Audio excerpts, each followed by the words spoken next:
Tá focando aí? Então, a gente vai começar hoje um assunto sobre carregamento, né?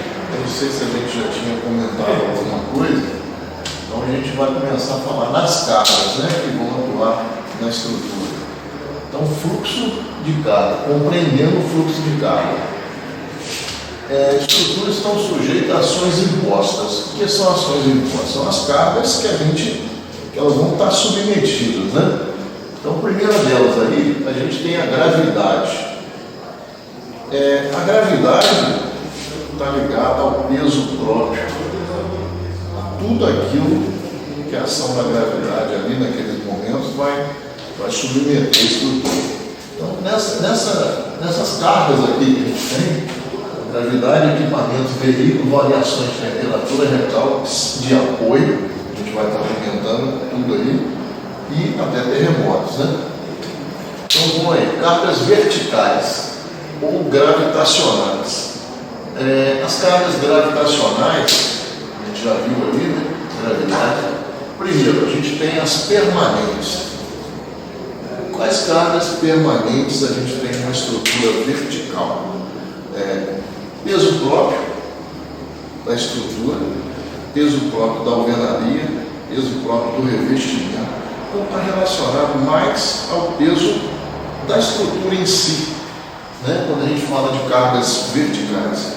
Tudo aqui que a gente tem relacionado ao conjunto estrutura, acabamento, né? Ao prédio, está falando de carga permanente, né? Então isso a gente coloca como um carregamento constante, né? Depois a gente tem as cargas variáveis. Aqui a gente está explicando, né? Aqui botei sustentada pela estrutura, laje, alvenaria, a gente esqueceu de falar das lajes, né? Faz parte dos elementos da estrutura.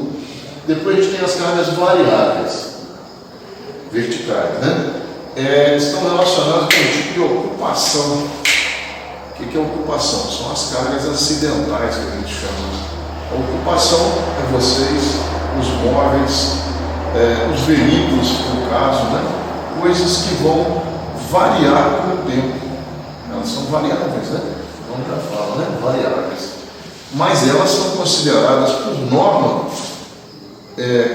constante. Nós temos números, né? E valores para essas cargas variáveis que vão permanecer, independente da estrutura estar carregada ou não com elas.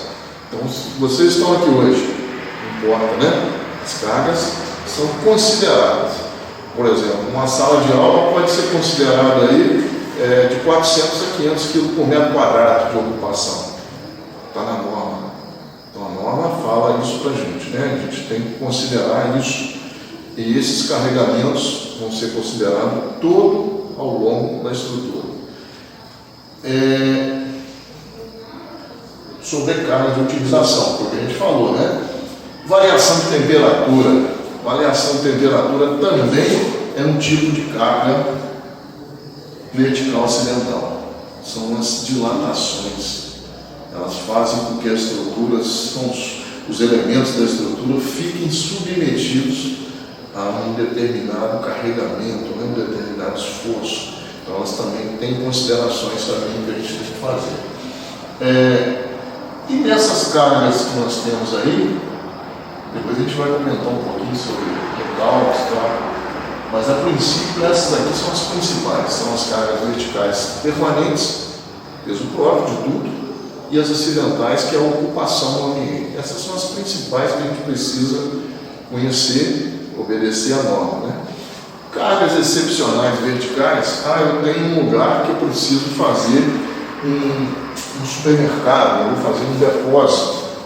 Então, a gente tem que ver o que o depósito vai ser armazenado, qual tipo de produto, né, que vai ser colocado ali. São casos especiais.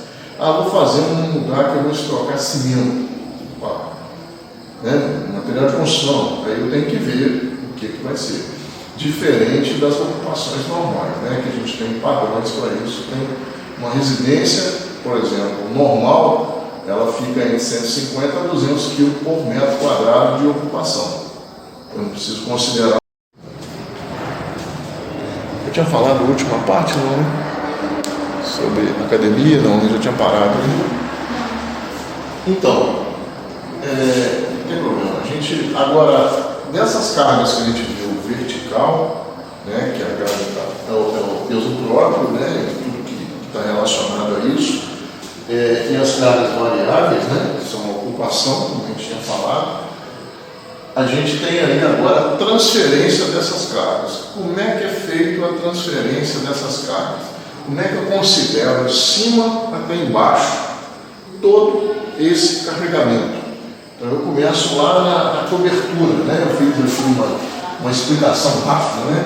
Um resumo aqui. Transferência dessas cargas em geral, né? Eu ainda tenho aqui reservatório de água, né? Outras coisas que vão envolver isso aí, elevadores, né? Se for o caso. Mas de maneira geral a gente começa lá em cima.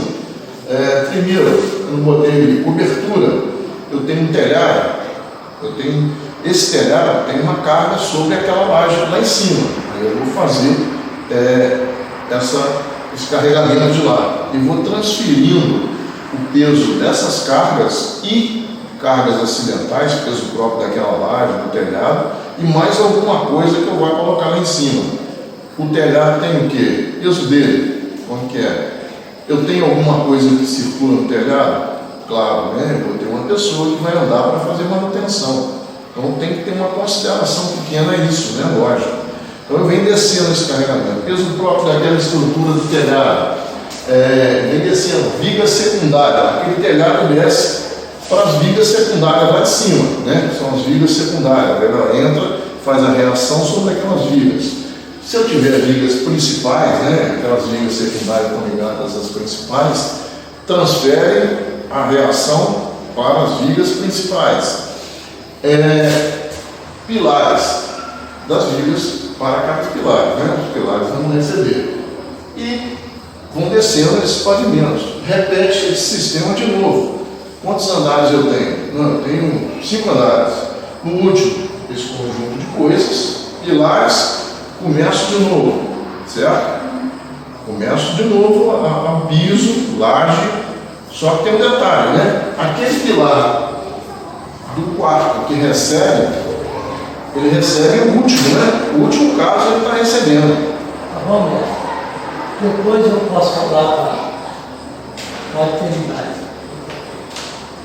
Ele recebe o último andar. Né? E assim vem descendo. Eu venho calculando novamente o conjunto que recebe o último andar. Então, quando chegar na fundação, a gente recebeu todo o conjunto de cargas. A gente recebe todo esse conjunto. Então, a fundação recebe cada andar com cada característica dessa de carregamento, né?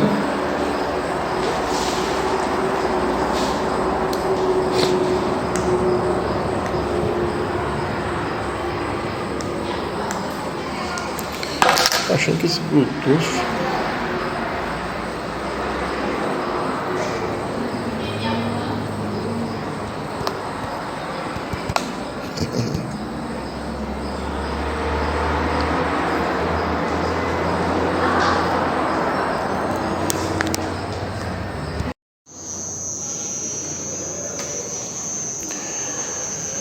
então, aqui a gente continuando, né, sobre as cargas. Agora a gente tem a incidência das cargas horizontais, né? Vou fazer um resumo rápido aqui. A gente escreveu um pouco aqui sobre o comportamento dessas cargas e as ações delas. Então a gente tem aqui cargas horizontais, incidem nos elementos de fechamento. São alvenarias, painéis e tudo aquilo que traz um anteparo a esse vento, no caso aí, né? Nas cargas horizontais, que é das principais, aí a gente tem o vento, né? São provenientes do vento sobre as faces expostas, né? Quer dizer, na lateral da estrutura, tudo aquilo que se expõe e entra como barreira ao vento, né? Pressão e sucção.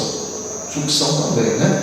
A gente tem um efeito da sucção lá do contrário, né? Quando o vento contorna, dependendo da intensidade, quando ele contorna a estrutura, ou quando ele faz sobre as estruturas um movimento aerodinâmico, ele pode trazer sucção.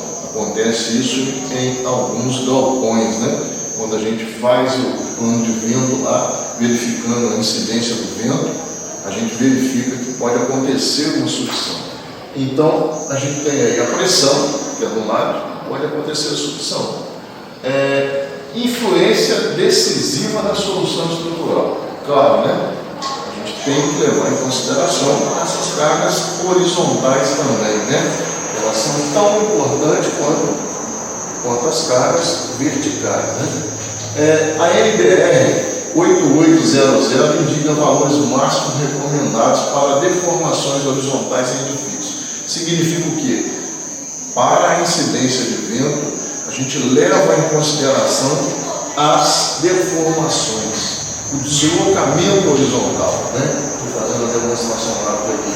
A incidência do vento e os deslocamentos que essas cargas vão trazer em determinada estrutura. E também elas influenciam nas fundações, né? A gente pode ter um carregamento horizontal na fundação. Isso de maneira geral, né? Então a gente falou de dois carregamentos importantes para a gente considerar em todas as estruturas. Vertical, são duas cargas, né? Dois tipos de cargas permanentes, acidentais, né? Que são as cargas variáveis, né?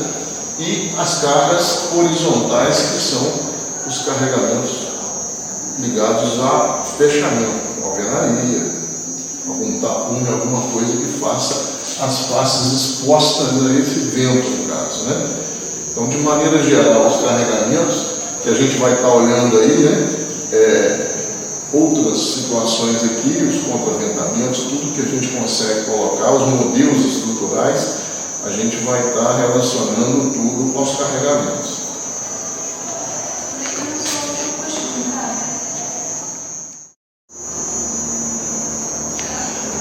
Então, nessa parte aqui, a gente vai ver alguns tipos de estrutura. Primeiro, eu vou pedir a vocês para não reparar o desenho, não, estou fazendo um quadro, né? Então, o desenho fica representativo, né? Ilustrativo, né? Para a gente entender, né? Então, os desenhos aqui a gente está sem régua, né? Tipo de edificações, as estruturas, né?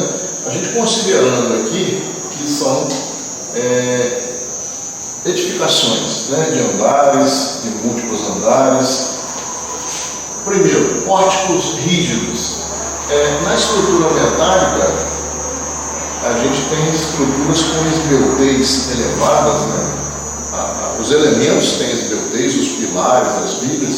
Então a gente precisa estar estabilizando isso, né? A gente precisa colocar isso com uma estabilidade perfeita, né? Quando a gente tem lá uma estrutura, um modelo estrutural com pórticos rígidos, o que significa isso? Que todos os elementos ali, todas as vigas e pilares estão enlascados, estão interligados, né? Uma estrutura em concreto como essa que a gente está aqui, está tudo interligado. Então aqui a gente pode ser considerado em pórticos rígidos. Eles são rígidos, né? Os elementos estão rígidos. Para manter a estabilidade daquele conjunto, vamos colocar assim, né? Contraventados, né? Contraventado, o que é um contraventamento? O contraventamento são elementos colocados em diagonais, cruzando entre si, né? Fazendo uma interseção, que são dois elementos para manter um lado e manter o outro, e fazem a estabilidade das construções. Então, quando a gente tem uma construção que a gente não consegue ter tudo engastado, né, todos os elementos entre si, a gente consegue colocar contraventamentos nos pontos estratégicos, em pontos pré-determinados, lógico, né, para a gente manter a estabilidade daquele conjunto. Que são nada mais representado aqui com esses X, né? Vamos botar assim, né? Então a gente consegue, a gente vai falar mais ali sobre contraventamentos lá na área de estruturas, a gente vai estar, estruturas metálicas, a gente vai estar falando isso aí sempre. É um elemento assim, muito importante na parte da estrutura metálica. paredes de cisalhamento. O nome disso chama parede de cisalhamento. Nada mais é do que a gente criar paredes também de pontos estratégicos, né? As paredes são rígidas, podem ser de concreto, principalmente para manter uma rigidez, né? E manter a estabilidade. Eu botei aqui pontos, paredes em pontos estratégicos, né?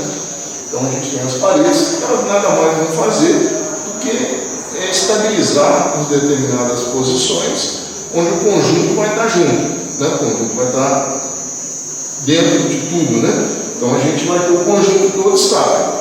Eu coloco uma parte estável, o restante está ligado e vai se manter estável. Então são paredes que a gente chama de cisalhamento, podem ser de concreto e outros materiais. Em último, a gente tem o núcleo de concreto. O núcleo de concreto nada mais é do que uma estrutura complementar, né? Bem rígida, né? Chama núcleo de concreto, que geralmente é de concreto. É uma estrutura rígida que está ligada a outra estrutura, que precisa ser estabilizada, né? Então, nada mais é do que isso. Aqui a gente tem alguns modelos estruturais que são usados principalmente na estrutura metálica, né? Concreto também, né? E outros elementos estruturais.